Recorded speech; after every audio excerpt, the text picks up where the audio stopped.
Hello, welcome to HITC Sport. Right, most footballers are probably annoyed that the Premier League stadiums are empty, right? But I'm going to find each Premier League club's one player who'll be especially gutted to play in front of 0 people this season. Right, let's go. Arsenal, Eddie Nketiah. Let's be honest, not many Arsenal players will go to bed praying for the return of the fans. Half the time anyway, the Emirates resembles a library for the illiterate, i.e. stuffed to the brim with frustrated old men on the verge of tears. I'm pretty sure Granit Xhaka would probably rather sacrifice his firstborn child than to see the likes of Troops and DT put back in the ground. Eddie Nketiah though, he must have spent 2020 banging his head against the wall. This is a 21-year-old striker who was released by Chelsea in 2015 and has spent the last half-decade battling to make it at Arsenal, but only became a regular after the spring lockdown. That winning goal against West Ham last month, he'd have dreamed about that since he was a small child, but in all those dreams, the goal would have been accompanied by deafening cheers, not the sound of Bill the paramedic politely applauding. Aston Villa, Ollie Watkins. Secretly, Ollie Watkins must be getting sick in his hand. 5 years ago, he was in the conference with something called Weston-super-Mare. 3 years ago, he was in League 2 with Exeter, and 4 months ago, he was losing a playoff final with Brentford. So scoring a Premier League hat-trick at home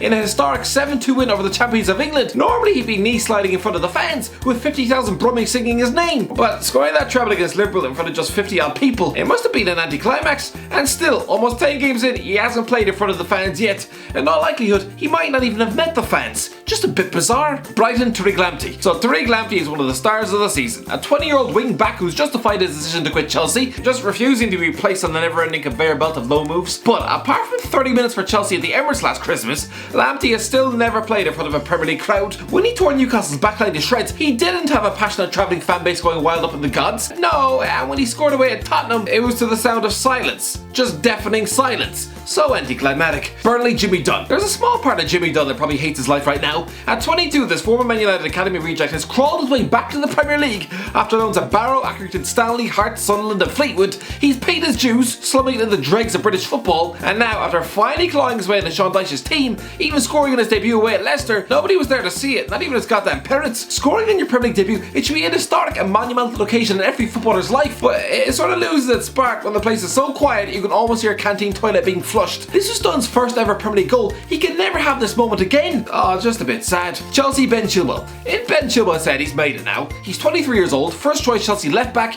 In his head, he's the modern day Ashley Cole, but he's played 8 games for the Blues in front of nobody. Like Dunn, he had the dream start, scoring a goal, assisting a goal, and keeping a clean sheet in a 4-0 win over Crystal Palace. That should have been the best day of his life, with Chelsea fans singing his name all match and going ballistic over a strike. But no, instead you could probably hear a pigeon taking a dump on a nearby pavement. Crystal Palace to Nathaniel Clyne. Right, so Nathaniel Clyne's returned home to Crystal Palace after 8 years away, after a depressing and lonely 3 years of football, stuck in treatment rooms, barely able to walk, and missing out on 2 Champions League finals, a Premier League winner's medal.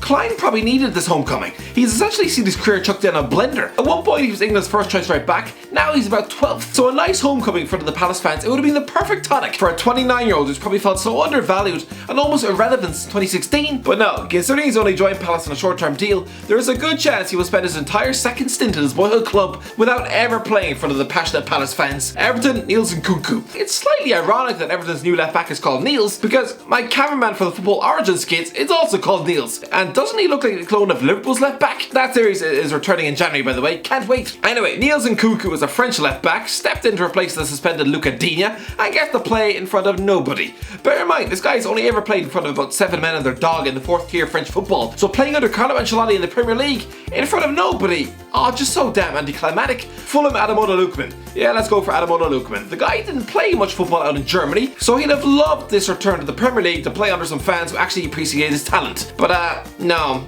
sorry Lookman. Leeds, Patrick Bamford. Yeah, who else are we gonna pick? Patrick Bamford must think this is just typical. He waits 27 years to finally come good in the Premier League, and nobody's there to see it. Oh, when he's kicking air shots and falling over his feet in the top flight, oh, you're damn right Crystal Palace fans are groaning in their seats. Turf Moor is full of angry fans, Norwich as well. Oh yeah, and Middlesbrough. Yeah, they were all there to witness his horrific attempts at scoring a goal, just flopping about the pitch like a flat cheese string. But banging in 6-6 for Leeds, not a peep. That goal at Anfield, it would have silenced the champions. And his goal against Fulham to give Leeds their first Premier League win since 2004, that would have seen an explosion of relief from the fans at Ellen Road. Similarly, his 88-minute winner at Bramall Lane would have caused pandemonium in the away section. Oh yeah, and the hat-trick against Leeds' modern enemy Aston Villa. Oh lads, Bamford will be pleased with his form, but utterly devastated there's no fans this time. Because honestly lads, the presence of Leeds fans, it would have made those moments about 5 times better. Leicester, Jamie Vardy. Well, this is obvious. Jamie Vardy lives to wind up the fans. He does it all the time, like mocking the Crystal Palace Eagle. Even his record-breaking goal in 2015, he just spent those 5 seconds of heaven laughing at the travelling Man United fans. Some players wilt and die when they get abused, but Vardy, if the fans compare him to a malnourished alcoholic. If they accuse his missus of stalking Rooney's wife, it actually makes him play better. And so scoring a hat-trick at the Etihad or a winner at the Emirates, lads, if there had been fans in those stadiums, oh, Vardy would have drank their tears like a glass of wine. Liverpool, Nathaniel Phillips. There is a case for Diogo Jota to make this list. Scoring late match winners in empty stadiums must kill a lot of the buzz of finally playing for Liverpool. It's a bit like young Philly living out a boyhood dream of scoring at Old Trafford, only for nobody to be behind the goal. But I'm going to go with 23-year-old centre-back Nathaniel Phillips,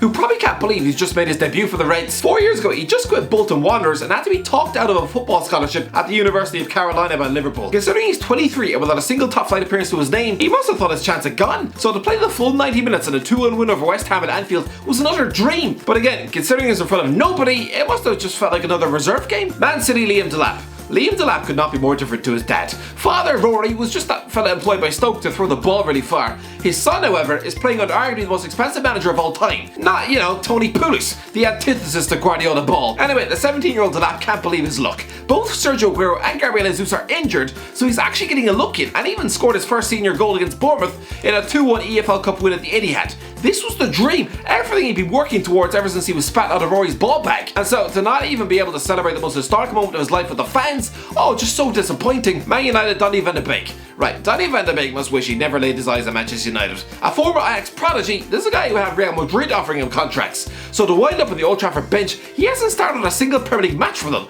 And considering they haven't won at home yet, you'd wonder why the hell not. 3 Old Trafford defeats and a limp goalless draw at home to Chelsea. Christ above, if there were fans in the stadium for those 4 pitiful matches, you're damn right they would be screaming, making banners for their marquee summer signing to be put in the team. Do you really think those impatient fans would really let Ollie away with starting Fred in midfield again? You think Andy Tate would let him get away with that? Newcastle, Carl Darlow. Carl Darlow knows what it feels like to play in front of the Geordies. He had a taste of playing in a winning team at Newcastle, playing nearly 40 games in the Championship. Even in the Premier League, he saved a penalty from Newcastle enemy Yohan Cabaye. He knows the adrenaline rush of lining out at a packed St James's Park. So how good must he feel that he's currently number 1, playing his first Premier League games in nearly 3 years, and nobody is there to see it. He'd have spent the last 2 years praying for Martin Dubravka to slip in the shower. And now that Darlow's in the form of his life, the only Geordie praise he'll get is on social media. Sheffield United, Ryan Brewster. The mood must be flat around Ryan Brewster's house. Last season, his goal rush at Swansea was also seen by nobody, and he's finally made his Premier League debut for Sheffield United, again in front of nobody. The guy's career consists of youth football and reserve games. He'll have been working his nuts off to get into the Premier League promised land, dreaming about soaking up the passion from the noisy fans. No, sorry Ryan. Southampton, Theo Walcott. Theo Walcott said he nearly cried after making his second Southampton debut, returning home after 14 years away. But I'm sorry, is it really returning home when you're not playing in front of the fans? I can understand the emotion if he was returning to the same supporters who cheered him on as a teenage kid, but lads, Walcott could realistically complete his second spell on loan to Southampton with nobody there to see it, which is a bit like visiting your parents' house when they're away on holiday. Just kind of defeats the purpose. Tottenham, Gareth Bale. Yeah, for the exact same reason as Theo Walcott. Gareth Bale's match-winning goal against Brighton, it should have been one of the greatest moments of his career. The Tottenham Stadium would have exploded, a nostalgic throwback to the fans watching this Welsh winger turn from left-back curse into another world star. For Bale, it would have been the direct contrast of the Real Madrid fans booing his every touch and kicking his car. But no, like Walcott, just an anticlimactic return without the fans. If Bale ends up returning to Madrid without ever playing in front of the Tottenham support again, this return would have seemed so very, very pointless. West Brom, Callum Robinson. I'm going to go for Callum Robinson solely for that one Chelsea game. That should have been the greatest adrenaline rush of his life. Sticking 2 goals past Willy Caballero and to fire West Brom into a 3-0 lead over Chelsea. That should have been the pinnacle of Robinson's career, and maybe it was, but not exactly the moment he'd have dreamed of when he could probably still hear Frank Lampard coughing on the bench. West Ham, Manuel Lanzini. Of all the moments in Manuel Lanzini's career, he will be secretly furious this one arrived in the middle of a global pandemic. Check Theodore's last-minute wonder strike went down in Premier League history for hauling Newcastle back to 4-4 after being 4 goals behind at half-time. But a large part of what made that goal iconic was the reaction of the delirious Geordie fans, the deafening noise in the stadium, Stephen Harper's elbow. Similarly, Lanzini deserved that moment, spanking in a 30-yarder to claw West Ham a point at Tottenham. That should have been one of the great West Ham moments in the club's history. But without the fans there, the moment was so diluted it'll probably be forgotten about by May. Wolves, Ryan Ait-Nouri. Yeah, French left-back Ryan Ait-Nouri had the dream debut, keeping a clean sheet in a 2-0 win over Crystal Palace at the weekend and spanking in his first ever goal. And instead of that moment being greeted with the roar of the Molyneux crowd, he gets nothing. Maybe a squeal from Connor Cody, but that's about it. Anyway, that's the end of it, lads. I'm in the comments below. Join the video, don't forget to like, share, subscribe, and as always, I'll talk to you in a while.